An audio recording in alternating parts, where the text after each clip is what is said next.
Good evening, all of you. Good evening. आवाज आ रही है सबको क्लियर? Yes, sir. Okay.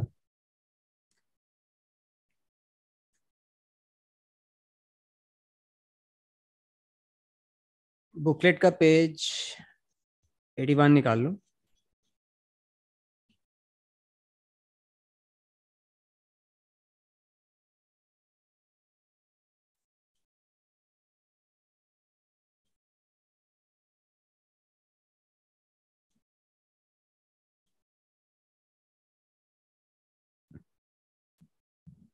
देखो, let's say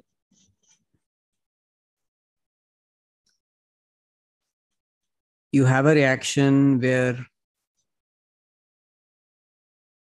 A and B react and form X and Y.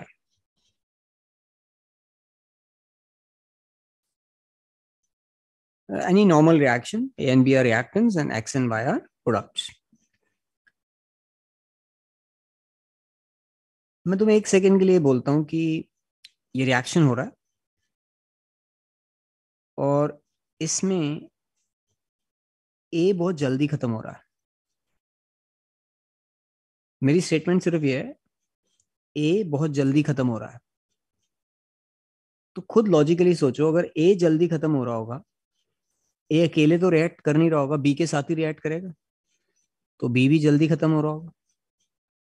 और ए और B अगर रिएक्ट कर जाएंगे, अगर ए जल्दी खत्म हो रहा है तो बी भी जल्दी खत्म हो रहा है, तो एक्स और वाई जल्दी जल्दी बन रहे होंगे, तो रिएक्शन फास्ट होगा। तो तुम्हें चारों नहीं चाहिए होते हैं, तुम सिर्फ एक रिएक्टेंट से बता सकते हो कि रिएक्शन फास्ट है, स्लो है या मॉडरेटली फास्ट है। मैं तुम्हें अब अगर स्टेटमेंट दूं, अब x is being formed very slowly, एक बार सोचो, दिमाग लगाओ, मैं तुम्हें बोल रहा हूँ x is being formed very slowly. X अकेला तो बन नहीं सकता, इसके साथ डेफिनेटली क्या बन रहा होगा? वाई। तो अगर एक्स स्लोली बन रहा है तो वाई भी धीरे ही बन रहा होगा। पहली चीज है, all chemical reactions don't proceed at the same rate. The simple example is, if you take say let's take the example of fuel. Suppose हम पेट्रोल लेते हैं and we burn it, it is highly combustible, spontaneous है, उसी वक्त petrol में आग लग जाती है, जितना मर्जी डालते जाओ आग लगती जाएगी। Very fast reaction. And then you compare that with rusting of iron, which is an extremely slow process. So all reactions don't happen at same rate. What I want to emphasize is that rate of reaction निकालने के लिए तुम्हें सारे reactant सारे product नहीं चाहिए होते हैं, सिर्फ एक चाहिए। एक भी रिएक्टेंट या प्रोडक्ट का अगर मैं तुम्हें रेट बता दूं तो तुम बाकी सारा कुछ प्रोडिक्ट कर सकते हो। ये पॉइंट समझ आता है सबको क्लास में? ठीक है। yes, अब रेट ऑफ रिएक्शन को हम सिंपली रेट लिखते हैं। You don't have to write entire rate of reaction. Rate understood होता है वो केमिस्ट्री में। Anything which is rate in science has to be divided by what? अगर रेट लग रहा है तो किससे डिवाइड कर रहे हैं? टाइम से। अब रेट ऑफ रिएक्शन होता है change in concentration, concentration is basically molarity, change in concentration of reactant or product per unit time, that is your rate of reaction. अब हम प्रैक्टिकली इसको करके देखते हैं, एक चैप्टर का इंट्रोडक्शन। अब समझना, मैं रेट निकालने की कोशिश कर रहा हूँ। लेट्स से एट 0 सेकेंड्स मैंने रिएक्शन शुरू किया। जार के अंदर I can take any quantity of A and B. Let's say मैंने ए के 4 मोल्स पर लिए, 4 मोल्स पर लीटर, बी के 3 मोल्स पर लीटर है। Concentration is in moles per litre. और शुरू में एक्स और वाई नहीं है उसके अंदर, ऑब्वियसली 0 सेकेंड्स पे प्रोडक्ट नहीं होंगे। 10 सेकेंड्स के बाद व्हाट वी ऑब्जर्व कि ए उसके अंदर 2 रह गया। We started with 4 moles per liter. Now after 10 seconds, the concentration of A is 2 moles per liter. तो ये तीनों ब्लैंक जो है, इसमें क्या फिल होगा पहले तो ये बताओ। बोलो। अरे जल्दी करो। Sir 1.5, 1 2 2 and 2 2 sorry. 1.5, hmm 2 and 1.5. 1 2 2 ये अगर 2 है तो ये 1.5 कैसे हो सकता है? ये अगर एक बनेगा तो ये भी एक बनेगा ना। Absolutely meaningless answer. दूसरा भी 2. ध्यान से देखो इधर अब। और तुम में से जिनको ये नहीं आता है, you should have stayed in class 11. You have absolutely no clue how chemistry works. And I was teaching this in the evening batch. वो ऐसे कह रहे हैं, ये 4 का 2 हो रहा है, ये आधा हो रहा है, तो ये भी आधा हो जाएगा। ऐसे केमिस्ट्री काम नहीं करती है। मोल्स में रिएक्शन होता है। इसके आगे जो नंबर लिखा हुआ है वो 1 है, इसका स्टोइचोमेट्रिक कोएफिशिएंट 1 है। इसका एक रिएक्ट करता है तो ये एक रिएक्ट करेगा। ये 4 से शुरू किया तुमने, अब 2 है तो इसके 2 रिएक्ट करते हैं, तो इसके भी 2 रिएक्ट करेंगे। अब 3 में से 2 रिएक्ट करेंगे तो बचेंगे कितने? यहाँ पे 1 आएगा, 1.5 नहीं आएगा, 1 आएगा। और तुम्हें ये आना चाहिए सबको। ये पहला चैप्टर 11th का स्टोइचोमेट्री था, उसमें। अब ए का अगर एक रिएक्ट करता है तो एक एक्स बनता है। अगर ए के 2 रिएक्ट कर रहे हैं, 4 से अगर 2 रह गए, 2 रिएक्ट कर रहे हैं तो एक्स 2 बनेंगे। ए का अगर एक रिएक्ट कर रहा है तो वाई भी एक बन रहा है। ए के अगर 2 रिएक्ट करेंगे तो वाई भी 2 बनेंगे। तुम्हारा आंसर आएगा 1 2 2। और जो तुम में से यहाँ पे 1.5 सोच रहे हो, तुमने 11 ढंग से नहीं किया है। अब ध्यान दो, यहाँ पे रेट ऑफ रिएक्शन निकालना है। चेंज को हम डेल्टा के साइन से लिखते हैं। Change means delta, and change in science is defined as final minus initial. अब ए के बारे में सोचो। ए की हेल्प से मैं रेट ऑफ रिएक्शन निकालने की कोशिश कर रहा हूँ। चेंज, ए का फाइनल कंसंट्रेशन कितना? 2, initial 4। It is change in concentration upon change in time. Final time कितना? 10, इनिशियल 0। कितना आता है इससे? ए से अगर रेट निकाल रहे हो क्या आएगा बोलो? -2/10 कितना हो गया? -0.2 आ गया। 2 अब मैं यही रेट एक्स से निकाल रहा हूँ। एक्स के लिए फाइनल क्या है? 2 -0। Final minus initial. Final time है 10, इनिशियल टाइम है 0। कितना आता? 0.2. Now, what kinetics says is that your answer has to be same. तुम रिएक्टेंट से रेट ऑफ रिएक्शन निकालो या प्रोडक्ट से, आंसर सेम आना चाहिए, पर हमारा साइन अलग अलग आ रहा है, इसमें माइनस आ रहा है। इसका पहला रूल क्या है? अब जब भी तुम रिएक्टेंट से रेट निकालोगे, पहले ही उसके आगे तुम एक माइनस साइन लगा दोगे। अब ये सोचो, अगर यहाँ पहले से एक माइनस साइन लगा होता तो मेरे दोनों सेम आ गए, ये अपने आप प्लस हो जाता। तो पहला रूल जो तुमने याद करना है, if you are finding the rate of reaction using a reactant, use a negative sign. Your rate has to be same whether you use any of the reactant और प्रोडक्ट। तो रेट ऑफ रिएक्शन निकालना, कोई भी reactant हो कोई भी product हो, answer same आना चाहिए। रिएक्टेंट के आगे क्यों नेगेटिव लगेगा, सबको समझ आ गया? क्योंकि रिएक्टेंट टाइम के साथ कम हो रहे होते हैं, हमारा आंसर नेगेटिव में आएगा। पहले से नेगेटिव लगा के रखते हैं ताकि हमारा आंसर सेम आ जाए। अब सोचो, अगर मैंने तुम्हें क्वेश्चन दिया है, इक्वेशन यहाँ पे 2 होता, ये 2 होता y के आगे, तो क्या फर्क पड़ता? ये जो लिखे हैं इसमें क्या फर्क पड़ जाता है? यहाँ पे अगर 2y होता तो what would have been the difference? Sir y के 2 की जगह 4 आ जाए. तुम ऐसे सोचोगे ना, अगर a का एक रिएक्ट करता है तो इसके 2 बन रहे हैं, अब तो a के 2 रिएक्ट करेंगे तो यहाँ पे 4 आएगा। अगर ये सिचुएशन है और मैंने y से रेट निकाला होता तो आता 4 -0 फाइनल माइनस इनिशियल अपॉन 10 -0, तो मेरा आंसर 0.4 आ गया होता। अब इस प्रॉब्लम को हम कैसे सॉल्व करें? हम x से आंसर निकाल रहे हैं, ये आ रहा है, y से निकाल रहे हैं, ये आ रहा है। अब इसका सोल्यूशन ये है, ताकि हमारा रेट सेम आए, कोई भी रिएक्टेंट या प्रोडक्ट यूज हो, यहाँ पे जो ये स्टोइचोमेट्रिक कोएफिशिएंट है 2 लगा हुआ है, तुम जिससे रेट निकाल रहे हो उसके स्टोइचोमेट्रिक कोएफिशिएंट से तुम्हें डिवाइड करना होता है। इसमें पहले हमने 1/2 किया होगा, यहाँ पे इंटू 1/2 कर दोगे तो तुम्हारा आंसर सेम आ जाएगा। तो 2 रूल तुमने याद रखने हैं, रिएक्टेंट के आगे नेगेटिव आता है और जो स्टोइकोमेट्रिक कोफिशिएंट है उससे डिवाइड करना होता है। फॉर एग्जाम्पल, अब मैं अगर तुम्हें बोलूं 3A gives you 2B plus C, अब ध्यान से देखना, ये इंपॉर्टेंट है, इसका रेट अगर मैं A से निकाल रहा हूं तो क्या करूंगा, नेगेटिव लगेगा कि नहीं लगेगा, A से निकाल रहा हूं तो यस सर लगेगा। लगेगा। तो मैं समझ आ रहा, -1/3 क्यों लिखा होगा मैंने, गैस कर रहे हो? 3 है, चेंज को क्या लिखते हैं, डेल्टा। A से रेट निकालोगे तो ये आएगा, B से रेट निकालेंगे तो क्या करेंगे, प्रोडक्ट के आगे नेगेटिव नहीं लगता, +1/2, समझ आ रहा है? 1/2।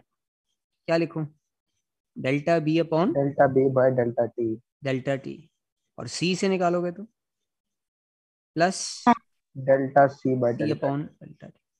Can you use any of the reactant or product to find the rate? Your answer is yes. And the rate has to be identical irrespective of the reactant or the product that you are using. ये जो मैंने अब यहाँ पे लिखा है, ये point class में सबको समझ आ रहा है? जल्दी यस नो करो। Yes sir. Yes sir.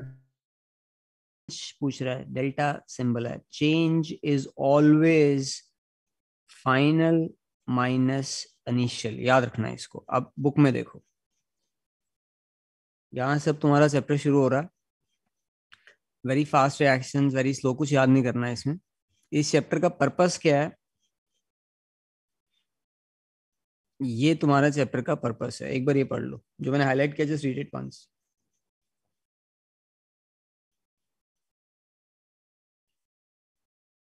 ठीक है, अब यहां पे I took this example, A plus B gives you C plus D, this is page 82। तो minus delta A upon delta T minus delta B upon delta T, और C और D के आगे प्लस लगाओ क्योंकि A और B reactant है, C और D प्रोडक्ट्स हैं।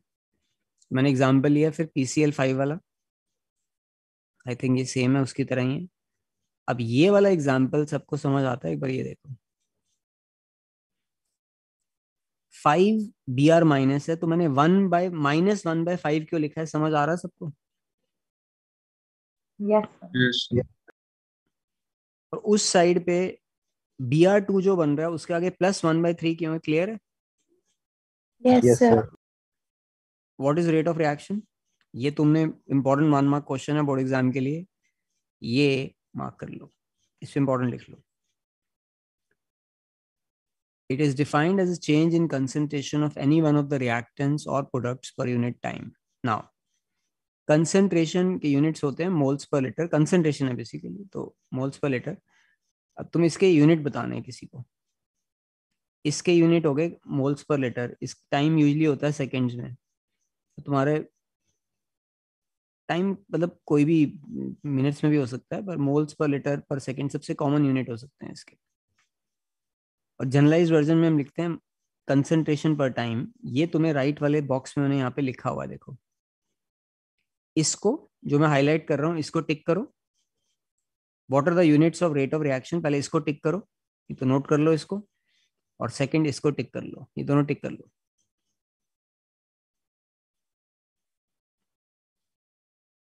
इस पॉइंट पे क्लियर है सबको? Yes sir. ओके, अब एक बड़ा सिंपल सा टॉपिक है फिजिक्स का, एवरेज और इंस्टेंटेनियस में क्या डिफरेंस होता है। तुम अगर पॉइंट ए से बी पे जा रहे हो, ये पॉइंट ए है और ये पॉइंट बी है, सपोज ये डिस्टेंस 20 किलोमीटर है और मुझे डिस्टेंस कवर करने में सपोज 55 मिनट्स लग रहे हैं, तो अगर मैं total distance upon total time कर दूंगा तो एवरेज स्पीड आ जाएगी मेरी। इंस्टेंटेनियस स्पीड कैसे निकालते हैं? Sir at a given time निकालते हैं। Sorry, at a given time निकालते हैं, integrate. At a given instant of time. Yes.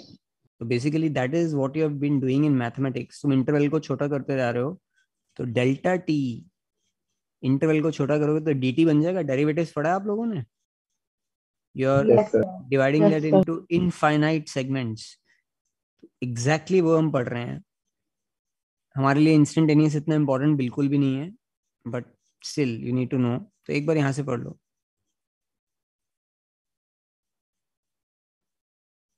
ये पार्ट जल्दी से रीड करो एक बार, जो मैंने हाईलाइट किया जल्दी से पढ़ो.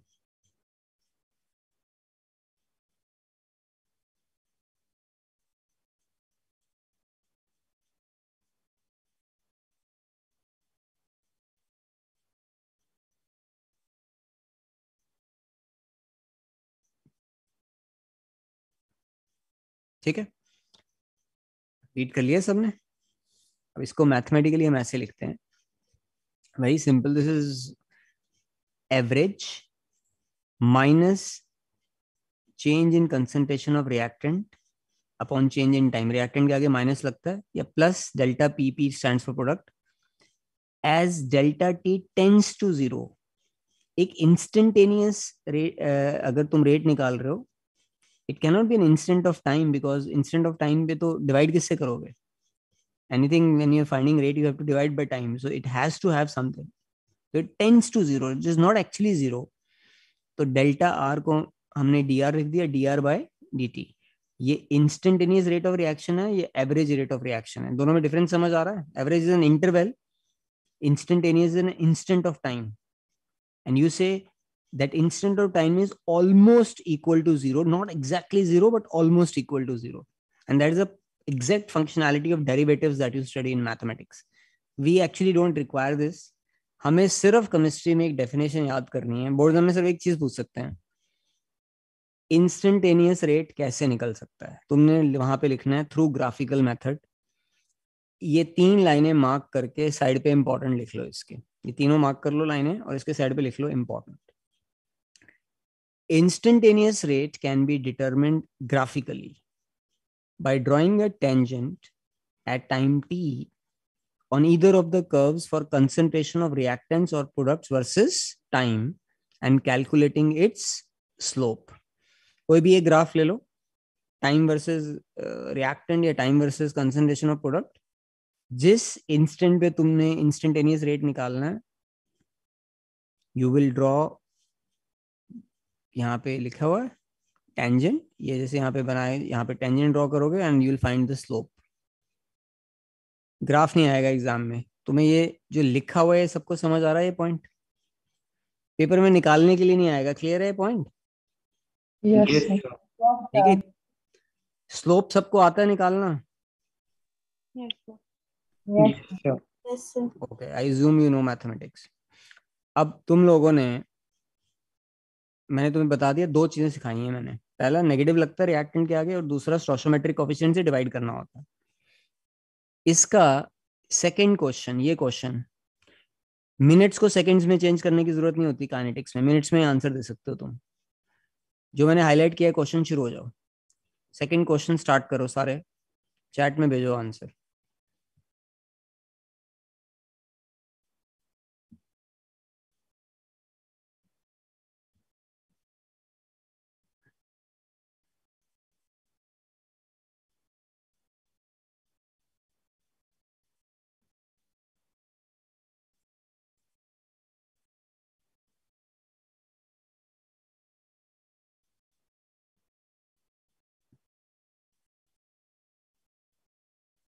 बहुत इजी है, 10 सेकंड का क्वेश्चन है.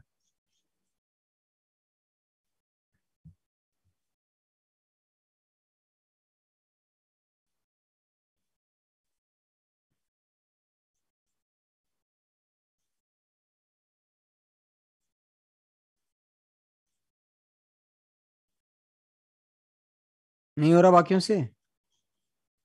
In a reaction 2A gives you product. The concentration of A decreases from this to this in 10 minutes. Calculate the rate during this interval. कैसे निकालोगे रेट?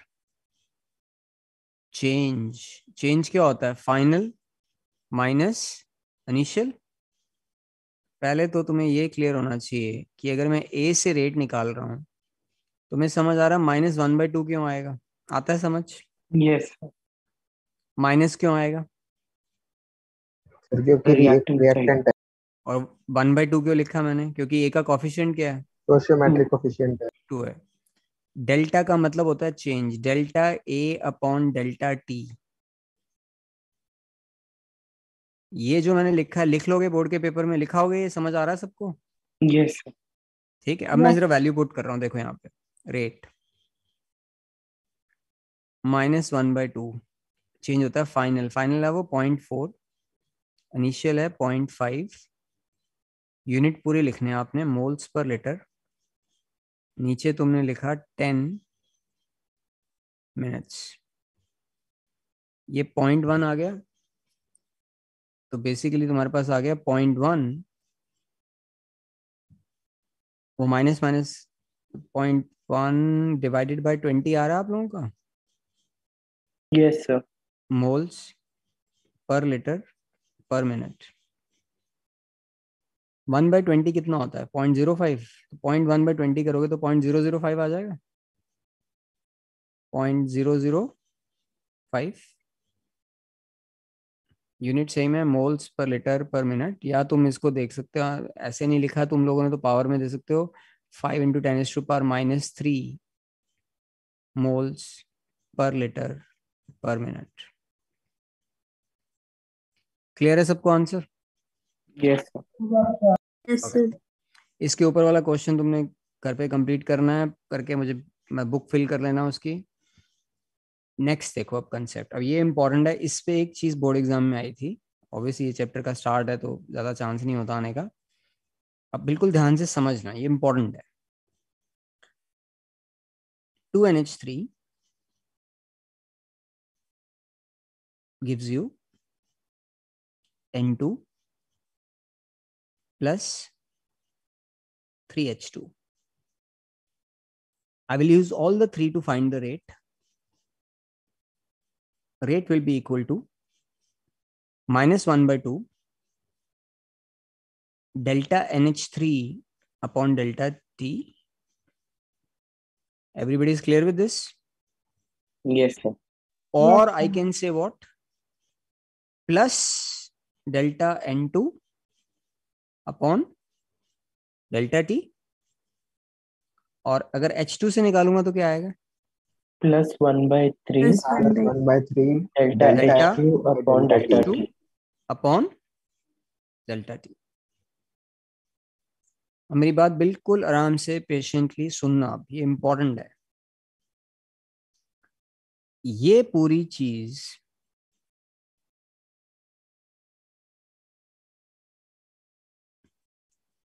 ये रेट के बराबर है।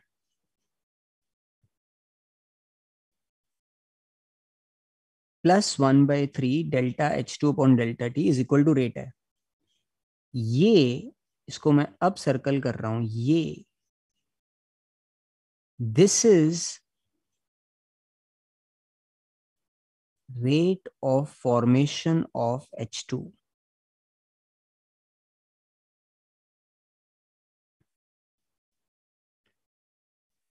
तुम्हें ये इक्वेशन दे दें और बोर्ड एग्जाम में पूछें, is rate of formation of H2 is equal to rate of reaction, your answer is no. ये बात समझ आती है सबको? Yes, sir. Yes, sir. Rate of formation of H2 is not equal to rate of reaction. तो अगर मुझे rate of formation of H2 निकालना है और मुझे रेट ऑफ रिएक्शन दिया हुआ है, तो मैं रेट ऑफ रिएक्शन को किससे मल्टीप्लाई करूंगा? 3. ये 3 से मल्टीप्लाई, क्रॉस मल्टीप्लाई कर दो 3 से। आ गया समझ? ठीक है, अब दोबारा सुनो, इसको तुम यस या नो कर सकते हो। मैं अगर तुम्हें बोलूं rate of formation of nitrogen is equal to rate of reaction, would you agree? Yes. Yes, sir. Yes. थोड़ा ध्यान से पढ़ना वहां पे क्वेश्चन। बोर्ड एग्जाम में उन्होंने एग्जैक्टली ये इक्वेशन दी थी, अमोनिया के वैल्यू दी हुई थी और एंड में पूछा था find the rate of formation of hydrogen. तो पहले अमोनिया को यूज करके रेट निकालना था, और तुम रेट को अगर 3 से मल्टीप्लाई कर दोगे तो rate of formation of hydrogen आ जाएगा। अब जो मैंने ये लिखा हुआ है इसको कॉपी में नोट कर लो या बुकलेट में नोट कर लो, इसको ये पार्ट को नोट कर लो नीटली।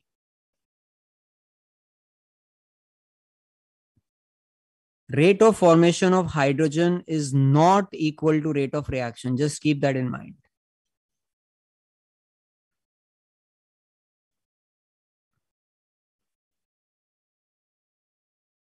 हो गया नोट?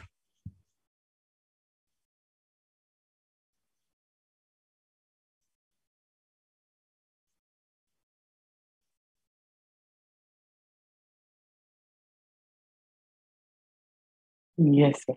देखो, ये क्वेश्चन तुम लोगों ने कंप्लीट करना है, एनसीईआरटी का ये है क्वेश्चन, डिकम्पोजिशन वाला N205, इसको कंप्लीट कर लेना। इसमें यहाँ लिखा हुआ है calculate the average rate in terms of hours, minutes and seconds. कुछ नहीं, आवर्स को मिनट्स में 60, मिनट्स को सेकंड में 60, वही सिंपल है। ये वाला पार्ट है ना जो, इसमें वो यूज होगा जो मैं, what is the rate of production of NO2 during this period. Rate of production of NO2, यहाँ पे 4 लगा हुआ है, थोड़ा सोच लेना उसको करने से पहले। ये तुमने कंप्लीट करना है क्वेश्चन। नेक्स्ट पेज पे आ जाओ, निकालो पेज 84। ये पेज के टॉप पे यहाँ पे लिख लो सबसे ऊपर, मोस्ट इंपॉर्टेंट, पूरे चैप्टर का सबसे इंपॉर्टेंट पेज है ये। पूरे पेज में हर डेफिनेशन जो यहाँ पे दी हुई है, सारे के सारे बोर्ड एग्जाम में कभी ना कभी आए होंगे। पूरे चैप्टर का सबसे इंपॉर्टेंट पेज है, मार्केट वेरी इंपॉर्टेंट। शुरू करते हैं इसको। देखो,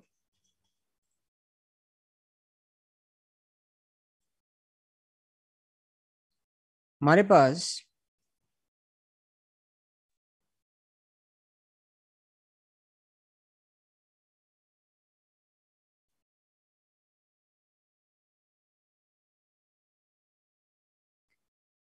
अगर एक रिएक्शन है, A gives you product, सिर्फ A reactant and gives you product, we assume that the rate of this reaction should be proportional to concentration of A। यहां पे हमने कांस्टेंट लगाया तो rate is equal to K ए आ गया।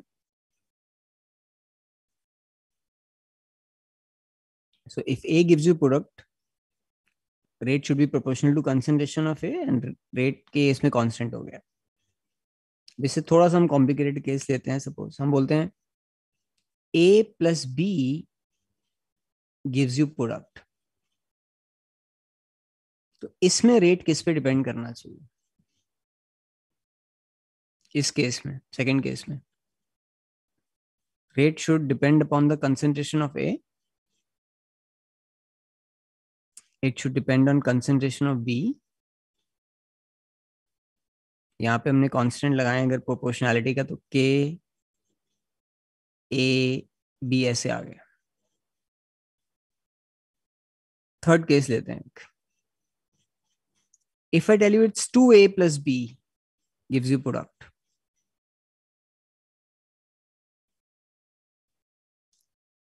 2A को मैं लिख सकता हूं A plus B। Would you agree? Yes, sir. ठीक है, तो मेरा रेट पहले A पे डिपेंड कर रहा है, दूसरे A पे डिपेंड कर रहा है, और B पे भी डिपेंड कर रहा है।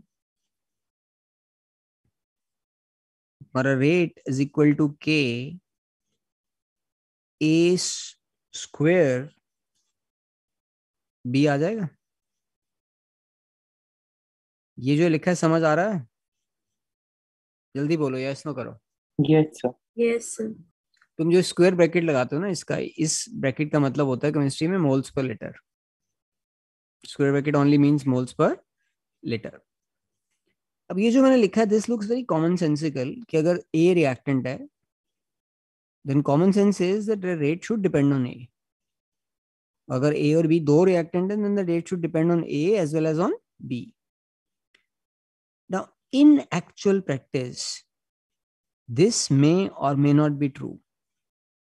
देयर इज अ चांस, ये तीनों बहुत लॉजिकल लिखते हैं, लिखे हुए बिल्कुल लगता है कि ठीक लिखा हुआ है, देयर इज अ चांस कि ये तीनों गलत हों। तुम देख के नहीं बता सकते वो किस पे डिपेंड करेगा। पूरे काइनेटिक्स चैप्टर का सबसे इंपॉर्टेंट चीज है, every result has to be derived through an experiment. If A is giving you product, तुम श्योर नहीं हो कि वो ए पे डिपेंड करेगा बी कि नहीं करेगा, तुम्हें एक्सपेरिमेंट करना पड़ेगा उसके लिए। अब इसका एक एग्जाम्पल क्या हो सकता है जिससे we say that we have to perform an experiment? हमने हाइड्रोजन और क्लोरीन लिया और ये दोनों रिएक्ट करके HCl बना रहे हैं। तो अगर हम कॉमन सेंस से सोचते हैं, let's say we don't do any experiment, then the rate should be proportional to hydrogen, proportional to chlorine, ऐसा होना चाहिए था, ये होना चाहिए था रेट। तो हमने लैब में एक्सपेरिमेंट किया, सपोज मैंने इसको शुरू में 0.1 लिया, इसको शुरू में 0.1 लिया, ये 0.005 बन रहा है। अब मैं इसको अगर 10 टाइम्स कर दूं, 0.1 की जगह इसको मैं 1 कर दूं, इसको भी मैं 10 टाइम्स कर दूं, 1 कर दूं, अगर सोचो ये इक्वेशन होल्ड करता है, ध्यान से सोचो, अगर मैं इसको 10 टाइम्स कर दूं और इसको भी 10 टाइम्स कर दूं तो मेरा रेट तो 100 टाइम्स होना चाहिए। मैंने दोनों को 10 टाइम्स कर दिया। अब मैंने रेट चेक किया, rate of formation of HCl same आ रहा था, कोई फर्क नहीं पड़ा उसको 10 टाइम्स करने से। बाद में उन्होंने रियलाइज किया कि ये रिएक्शन में वो सनलाइट पे डिपेंड करता है, और सनलाइट तो जार पे उतनी ही गिर रही थी। तुम हाइड्रोजन को यहाँ पे और 10 टाइम्स कर दो तो भी HCl उतना ही बनेगा। The formation of HCl is not increasing with the concentration increase of hydrogen or chlorine. This we can only know if we perform the experiment. तो देख के कोई नहीं बता सकता वो A पे डिपेंड करेगा, B पे डिपेंड करेगा, उसके स्क्वायर पे डिपेंड करेगा। एक्सपेरिमेंट करके हम पता करेंगे, और पूरा चैप्टर उसके बारे में है कि देख के नहीं बताना है। ये इनफैक्ट ये वाला रिएक्शन है, इसमें वो हाइड्रोजन पे भी डिपेंड नहीं कर रहा है, इसका मतलब हाइड्रोजन की पावर 0 थी, क्लोरीन पे भी डिपेंड नहीं कर रहा, उसकी पावर 0 है, anything raise to power 0 is 1, इसका रेट कांस्टेंट है। It is not depending on the reactant और द प्रोडक्ट, ये रिएक्टेंट पे डिपेंड कर ही नहीं रहा हो। तो अब हम क्या करेंगे, बिल्कुल आराम से समझना, चैप्टर का सबसे क्रिटिकल पार्ट है ये। अगर मेरा इक्वेशन है AA plus BB gives you product, then this is what I think logically should happen. A raised to power A, B raised to power B. This looks very logical. Kinetics says this is absolutely rubbish. देख के नहीं बताना है, experiment करो। तो हम लिखेंगे क्या, अब हम लिखते हैं रेट इज इक्वल टू के A raised to power something and B raised to power something, alpha and beta. And these alpha and beta you have found by performing an experiment. हो सकता है अल्फा A के equal ही हो, small a के equal ही हो, beta small b के equal ही हो सकता है, पर नहीं भी हो सकता है। एक्सपेरिमेंट करने के बाद मुझे जो मिलता है उसको रेट लॉ बोलते हैं। तो पूरा चैप्टर देख के नहीं बताना, कभी आपसे बोले बताओ किस पे डिपेंड कर रहा है, अगर तुमने वहां लिख दिया 0 मार्क्स में सीधा, तुम्हें एक्सपेरिमेंटल डेटा से बताना है। अब सब कुछ करने के बाद, एक्सपेरिमेंट करने के बाद, अगर ये इस पे एक्चुअली डिपेंड कर रहा है, इसको बुलाते हैं रेट लॉ। अब मुझे एक सिंपल क्वेश्चन का आंसर करो, is rate law a theoretical concept और एन एक्सपेरिमेंटल ड्रिवन कंसेप्ट? क्या आंसर होगा तुम्हारा? Experimental. Absolutely experimental driven. It has nothing to do with theory. Now, rate law में रिएक्टेंट्स को, ये रिएक्टेंट है और ये रिएक्टेंट है, कौन सी पावर पे रेज किया हुआ है, इसको अल्फा से इसका सम कर दो, अल्फा प्लस बीटा, तो उसको बोलते हैं order of reaction. Order of reaction, तुम्हारा ऑर्डर 0 भी हो सकता है। एग्जाम्पल ये था ऊपर, ये 0 ऑर्डर है, ना वो हाइड्रोजन पे डिपेंड कर रहा था ना वो क्लोरीन पे डिपेंड कर रहा था, 0 ऑर्डर। तुम्हारा ऑर्डर फर्स्ट भी हो सकता है, सेकंड भी हो सकता है, थर्ड भी हो सकता है, फ्रैक्शन भी हो सकता है, 7th ऑर्डर नहीं हो सकता, 15th ऑर्डर नहीं हो सकता। ऑर्डर दोबारा सुनो, पेपर में गलती हो रही है तो पता चल जाएगा। ऑर्डर 0 हो सकता है, फर्स्ट, सेकंड, थर्ड, और you can have a fractional order, you can say half order, 3/4 order, third से बियॉन्ड नहीं जाएगा ऑर्डर। तो अब तुम्हें वो डिफाइन करे, बोर्ड एग्जाम में बहुत बड़ा है, what is order of reaction, ये डेफिनेशन लिखा हुआ उसका। अब पहले हम यहाँ से पढ़ रहे हैं. For Sir, example, any fractional before sorry 3. Sir, any fractional before 3 होना चाहिए ना? actually I can't, any fraction or Any fractional number before 3 ना, it can't be more than yeah, 3. it cannot be beyond 3 because वो कह रहे इतनी चीजों पर रेट ऑफ रिएक्शन डिपेंड नहीं कर सकता. ठीक है. Okay, sir. So you are saying basically we are constrained from a 0 to 3 is our constrained value. बोलो दिव्यांश. सर ऑर्डर नेगेटिव भी हो सकता है.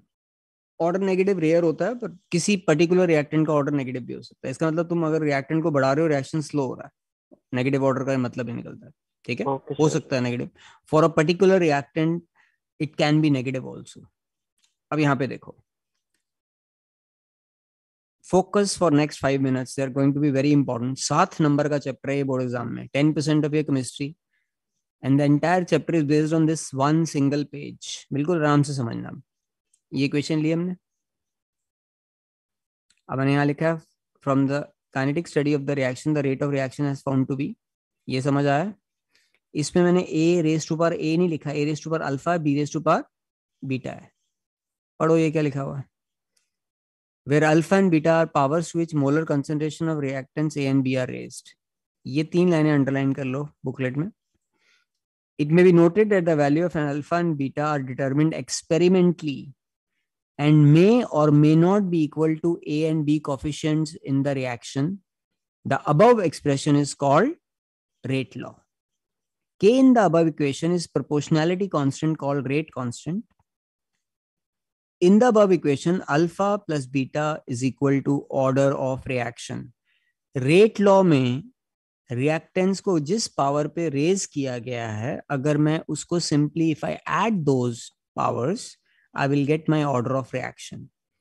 What is order of reaction? Very very important 1 mark board exam question. ये यहाँ पे दिया हुआ है, मार्क करो इस पे, important पढ़ो इसको. The sum of powers of the concentration of reactants in the rate law expression is called order of that chemical reaction. Order of reaction can be 0, 1, 2, 3 or even a fraction. ये clear है सबको जो यहाँ पे लिखा हुआ है? Yes sir. दोबारा सुनो मेरी बात. बोर्ड का पेपर और तुम्हारा किसी का आंसर आ रहा हो 5th ऑर्डर, पक्का गलत है. 5th ऑर्डर नहीं आएगा, 3 के बियॉन्ड नहीं आता ऑर्डर. ठीक है, याद रखना है आपने इसको. अब रेट लॉ क्या है ये पढ़ो जल्दी से, जो मैंने हाईलाइट किया जल्दी से रीड करो.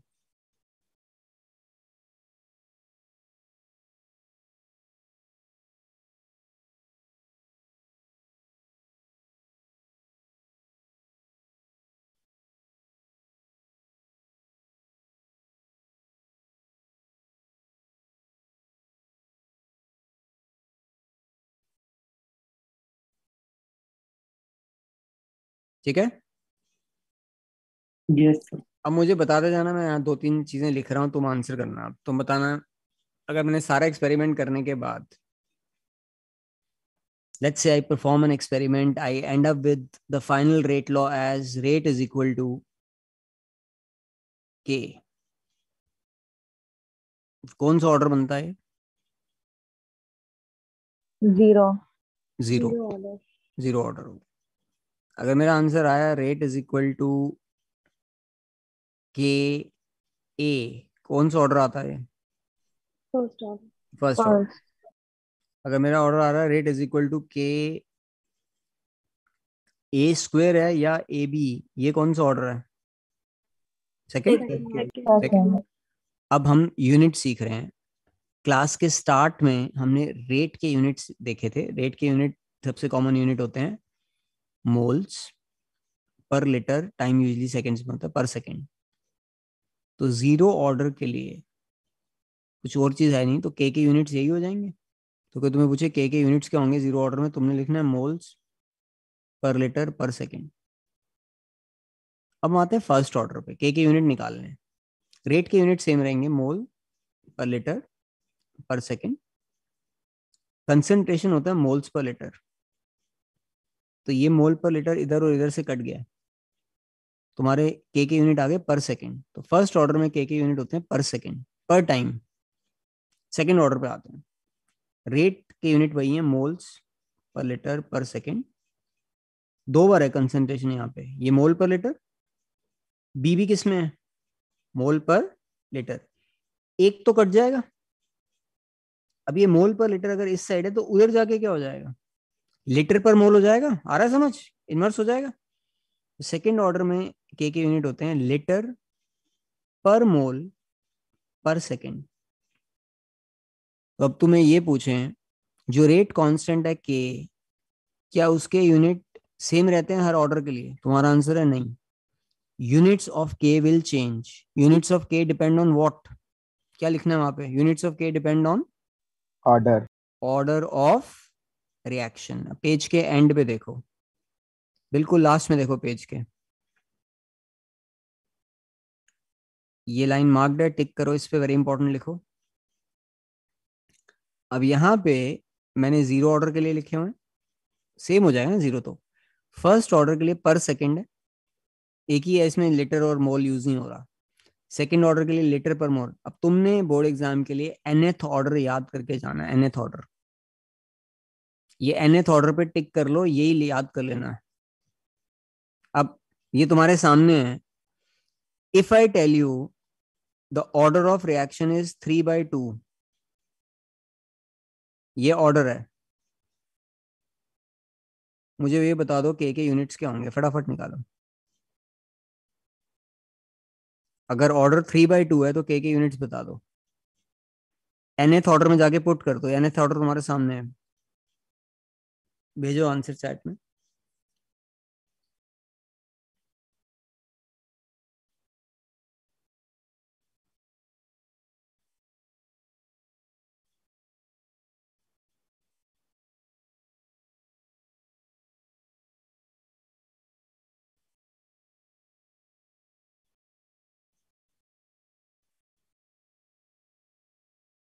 नहीं समझ आ रहा, अरे n को 3/2 पुट कर दो उसमें।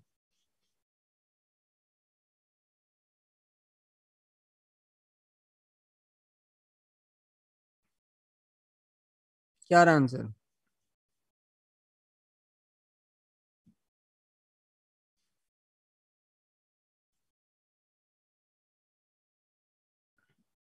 सिंपल सा, इसमें इतना कॉम्प्लिकेटेड है ही नहीं, 3/2 है, तुम्हारा आंसर आना चाहिए।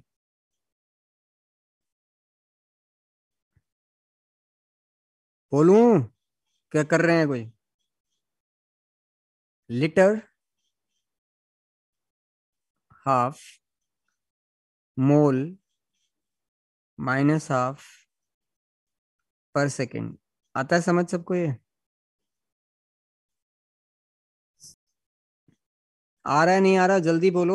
Yes, sir. Yes, sir. Yes, sir. अगर 3/2 ऑर्डर है तुम्हारा, ये आंसर आना चाहिए, ठीक है। Litre basically under root of litre, mole वाला डिनोमिनेटर में आ जाएगा, माइनस लगा हुआ है तो हाफ मीन्स अंडर रूट, तो ये तुमने एग्जाम में लिख के आना है। Just memorise nth order. और एक चीज आपने याद रखनी है, if they ask you do units of k change with order of reaction, your answer is yes, yes, they are order dependent, the unit of k are order dependent। अब हम 2 question कर रहे हैं एनसीईआरटी के, should not take more than 5 seconds, ये इतने आसान question है। ये देखो यहाँ पे थर्ड क्वेश्चन 5 सेकंड का क्वेश्चन है, फटाफट बोलो, ओरली कर लो ऐसे। ए पार्ट का क्या आंसर होगा 3 के का, 2, 2. अरे हाफ और 3/2 को ऐड करना है, 12th में पढ़ते हो तुम लोग, सेकेंड, ठीक है। बी का आंसर क्या होगा 3 के बी का, 1/2, हाँ, आ रहा है समझ, -3/2 प्लस -1 करोगे हाफ आ जाएगा, क्लियर है। yes sir, Yes, sir. तो 3 के ए पार्ट के आगे लिखो, इसके आगे लिखो सेकंड ऑर्डर, बी पार्ट के आगे लिखो half order. Fourth question, identify reaction. अब के यूनिट्स देख के बताना कि कौन सा ऑर्डर है। एक ही ऐसा है जिसमें सिर्फ टाइम लगता है, ये कौन सा वाला जो मैंने हाईलाइट किया है, कौन सा ऑर्डर है? First first order. फर्स्ट वाला ही है जिसमें मोल और लीटर लगते ही नहीं है, और ये लीटर पर मोल पर सेकंड है, कौन सा हो जाएगा? Second order. तो लिखो फर्स्ट पार्ट के आगे लिखो, ये फर्स्ट पार्ट के आगे लिखो सेकंड ऑर्डर, सेकंड पार्ट के आगे लिखो फर्स्ट ऑर्डर। बहुत इजी क्वेश्चन है और एक्चुअली ये बोर्ड एग्जाम में आते हैं, इज रियली सिली क्वेश्चंस। देखो मैं क्वेश्चन तुम्हें बता रहा हूँ, एक बार 6th क्वेश्चन पढ़ो, just read the 6th question.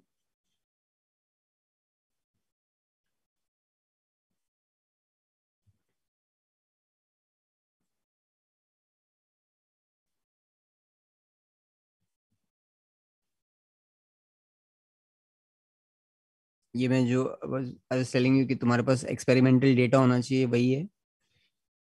तो इसमें देखो ये 6th क्वेश्चन है, मैं इसको करने के 2 मेथड बता रहा हूँ, तुम्हें दोनों क्लियर होने चाहिए। जो पहला वाला है that is simply based on your common sense, इसमें तुम कॉमन सेंस यूज कर रहे हो। फर्स्ट, उसके बाद मैं प्रॉपर मेथड से बता रहा हूँ जो बोर्ड एग्जाम में लिखना है, पहले ओरली कैसे करना है क्वेश्चन। फर्स्ट और सेकंड में 2 ट्रायल जो तुमने किए है ये सेम है, फर्स्ट और सेकंड में ध्यान से देखो ये सेम है, ये ट्रिपल हो रहा है, ये ट्रिपल हो रहा है। क्लोरीन तो सेम है, इसको ट्रिपल करने से ना 9 टाइम्स हो रहा है, 12 9 108 होता है। अगर मैं किसी चीज को ट्रिपल करूं और दूसरा 9 टाइम्स हो जाए तो उसके किस पे डिपेंड करोगा? 3 raise to power what is 9? 2 2 तो इसका मतलब NO के स्क्वायर पे डिपेंड कर रहा होगा। ठीक है, मैं तुम्हें बता रहा हूँ ओरली कैसे करना है क्वेश्चन पेपर में। कंप्यूटर एग्जाम में आता है 10 सेकंड का क्वेश्चन है, ये 5 सेकंड का। ये सेम है, ट्रिपल हो रहा है, ट्रिपल हो रहा है तो 9 गुना हो रहा है, तो इसका मतलब तो उसके स्क्वायर पे डिपेंड करेगा। अब ध्यान से देखो, इसमें ये सेम है, सेकंड और थर्ड ट्रायल में ये सेम है, ये डबल हो रहा है, ये डबल हो रहा है, और 10.8 का डबल ये होता है 21.6, ये भी डबल हो रहा है। अगर तुम इसको डबल करो और वो डबल हो रहा हो तो डायरेक्टली प्रोपोर्शनल है।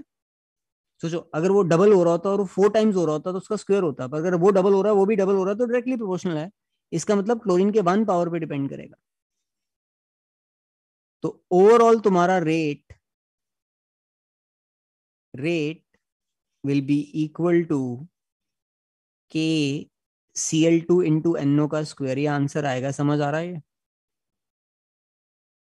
यस नो करो, समझ आ रहा है पॉइंट जैसे मैंने किया है?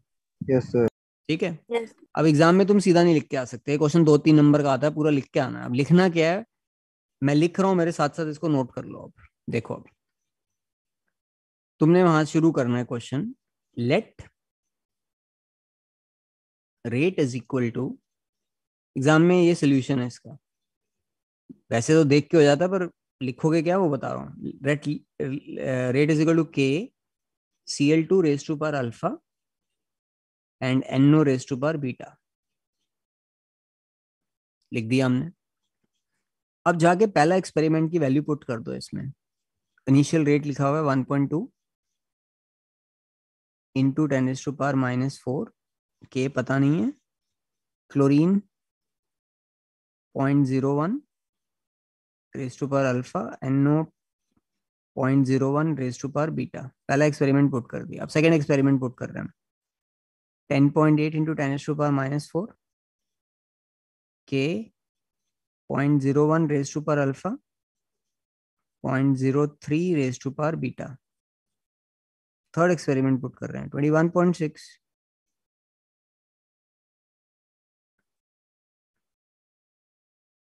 Simply putting the values, there is nothing, जो वैल्यू पुट कर रहे हैं पहली बार। ठीक है ना, this is equation 1, this is 2, this is 3।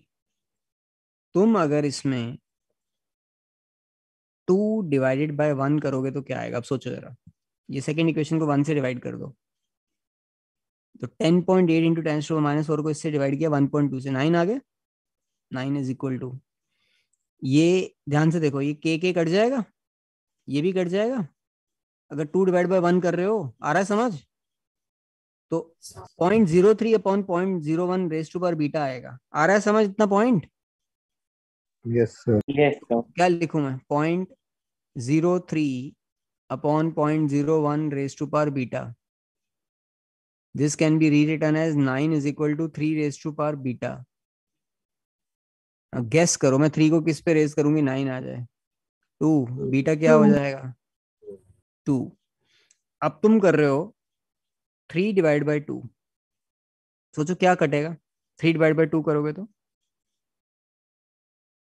एक तो ये कितना आ गया है, 21.6 10.8 का डबल होता है, 2 आ गया यहाँ पे, इज इक्वल टू ये के कट जाएगा, 0.03 ये वाला सारा पार्ट भी कट जाएगा।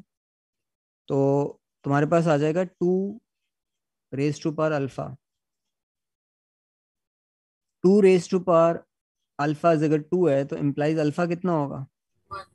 1। उठा के पहले में यहाँ पे डाल दो। अब इसको तुम्हारा आंसर आ गया, rate is equal to K Cl2 into NO का स्क्वायर।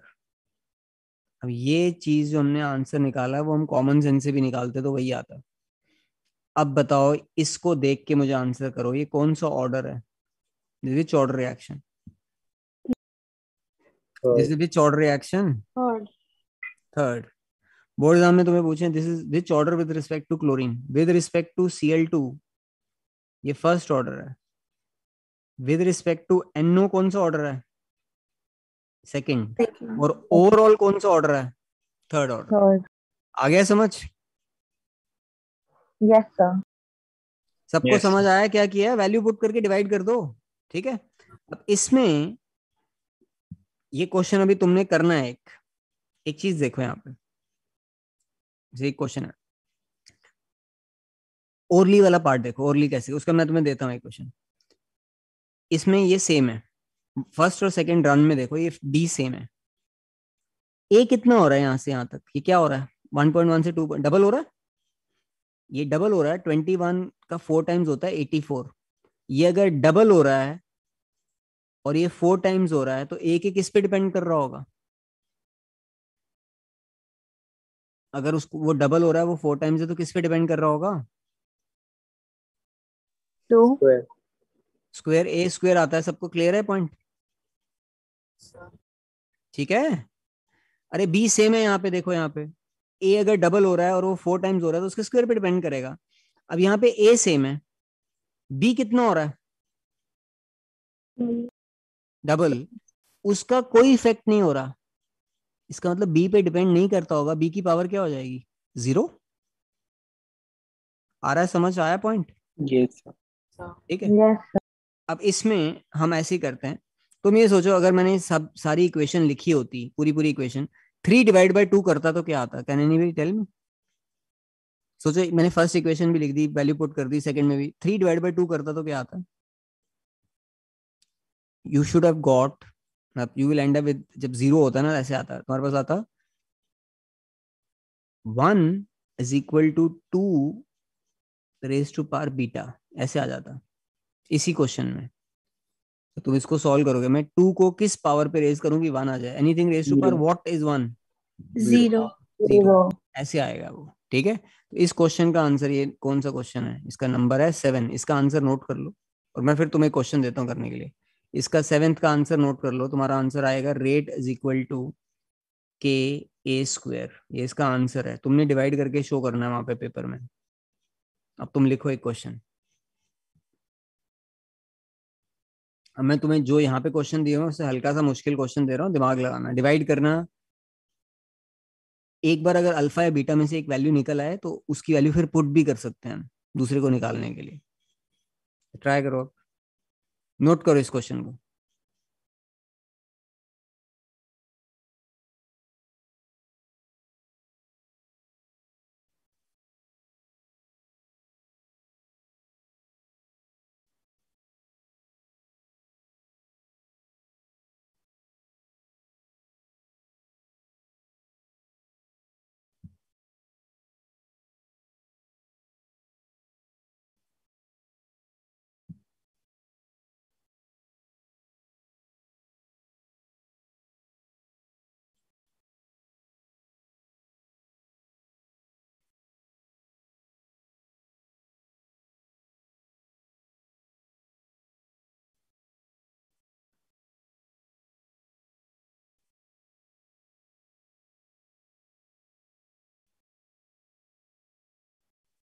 तो मुझे इसका रेट लॉ बता दो क्या है। ये डेटा तुम्हें गिवन है।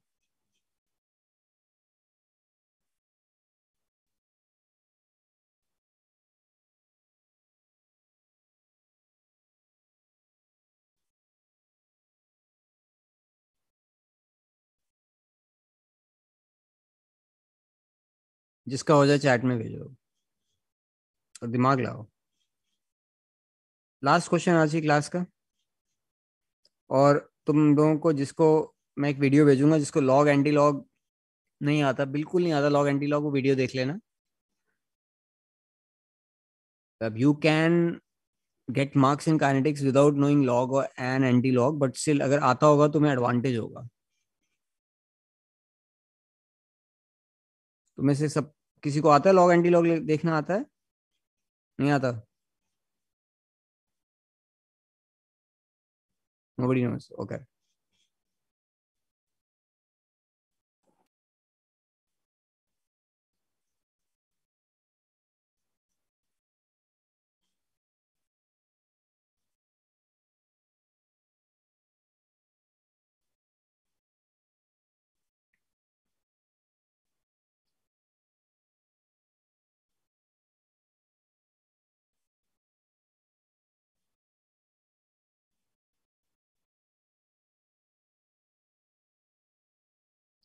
अगम तेरे हिसाब से बीटा पे बी पे डिपेंड नहीं कर रहा वो? हाँ,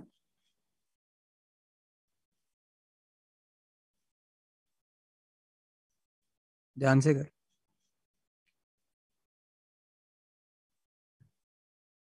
लेट, तुमने काफी आंसर गलत भेजे तुम में से कई लोगों ने। ट्राई तो करो ढंग से। Let rate is equal to A, class पहली क्लास है चैप्टर की। Let rate is equal to A raise to power alpha B raise to power beta. पहला एक्सपेरिमेंट पुट कर देते हैं। 2 into 10 to power -4 is equal to K 0.05 raise to power alpha 0.02 raise to power beta. 8 into 10 to power -4 K 0.1 raise to power alpha 0.02 raise to power beta. 64 into 10 to power -4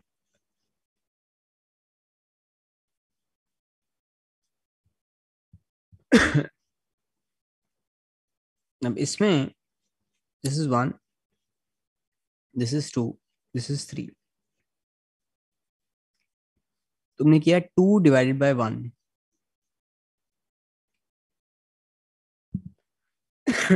4 will come out to be 4 is equal to के cut जाएगा, beta वाला पूरा cut जाएगा, 2 raise to power alpha आ जाएगा। 0.1 upon 0.05 करोगे, implies alpha कितना आएगा? ये आया समझ सबको? इस पॉइंट तक सबको क्लियर है? Yes sir. Yes, sir. बच्चा 2, ये सेकंड इक्वेशन को 1 से डिवाइड कर रहे हो, ये 4 आ गया, ये वाला के कट गया, 0.1 upon 0.05 2 raise to power alpha, और ये कट गया। तो अब तुम कर रहे हो 3 डिवाइड बाई 2। अब तुम 3 डिवाइड बाई 2 करोगे तो 8 आ गया, इधर इधर आ जाएगा, के कट गया। 2 रेस टू पावर अल्फा, ये कटेगा नहीं, सेम नहीं है इस बार, and 2 raise to power beta. अब तुम अल्फा पहले ही निकाल चुके हो, तो अल्फा की वैल्यू यहाँ पुट कर दो। अल्फा की वैल्यू 2 है, तो 8 is equal to 2 square is 2 raise to power beta. 2 square होता है 4, उधर चला गया, तो 2 is equal to 2 raise to power beta. तो बीटा कितना आ जाएगा? 1। हमारा आंसर है rate is equal to K A square into B. ये आया सबको समझ? Yes no? Yes sir. Yes. Agam तुझे समझ आया तूने क्या गलती की है? यस तो उसको वैल्यू ही नहीं ले रहा है उसको। तो ऐसे सोच, अब मैं तुम्हें दूसरा तरीका बता रहा हूँ, अगर कम्पिटिटिव एग्जाम में जल्दी करना है तो, मतलब इतना लंबा टाइम नहीं, ये डबल हो रहा है, ये सेम है, इसको छोड़ दो, ये डबल हो रहा है, ये 4 गुना हो रहा है, तो इसका इम्पैक्ट है कि ये डबल हो रहा है, वो 4 टाइम्स है, तो ए का स्क्वायर हो गया, वो तो मुझे पक्का पता है। अब मैं सोचूंगा ए ना फिर से डबल हो गया, तो इसका इम्पैक्ट क्या होना चाहिए, ये अगर डबल होता है वो 4 टाइम्स, तो 8 का 4 टाइम्स कितना होता है, 32। तो 32 तो ये ए की वजह से हो गया, पर ये 32 नहीं है, यहाँ पे कितना है, 64, क्योंकि ये डबल हो रहा है, तो ये डबल हो रहा है, तो वो भी सिर्फ डबल हो रहा है, तो इसका मतलब बी प्रेस टू पावर 1 होगा, अगर तुम ओरली करने की कोशिश कर रहे हो, क्योंकि किसी पॉइंट पे ए सेम नहीं है, मैं हर बार ए को चेंज कर रहा था, तो अगर कोई एक सेम ना रहे तो उसकी वैल्यू पुट करनी पड़ती है, इसका ध्यान रखना है। अब तुमने ये क्वेश्चन कंप्लीट करना है, पीछे मैंने एक क्वेश्चन दिया था कंप्लीट करने के लिए, एक तुमने 8th क्वेश्चन कंप्लीट करना है ये वाला, ठीक है। लॉग एंटी लॉग के वीडियोस में तुम्हें आप आज भेज दूंगा ग्रुप में या कल भेज दूंगा, वो देख लेना। सिर्फ तुम्हारे सिलेबस में 2 ऑर्डर हैं, सिर्फ 2 order, 0 order which is so simple because वो रेट इज इक्वल टू के होता है, जो डिटेल में तुम्हारे कोर्स में, और first order is rate is equal to K A. अब 99.9% क्वेश्चन फर्स्ट ऑर्डर का आता है, क्योंकि 0 ऑर्डर में कुछ होता नहीं है, तो ये फर्स्ट ऑर्डर वाला part, this is what we going to start in the next class. Clear है सबको? यस। ओके, तो एक बार इसको रिवाइज कर लेना, दो तीन क्वेश्चन जो मैंने बोले उनको कंप्लीट कर लेना तुम लोग। Next class we start with the main part of the chapter, that is first order reaction. ठीक है, कोई doubt, anything you want to ask? ठीक है फिर, okay then, good night. Thank you sir. Thank you sir.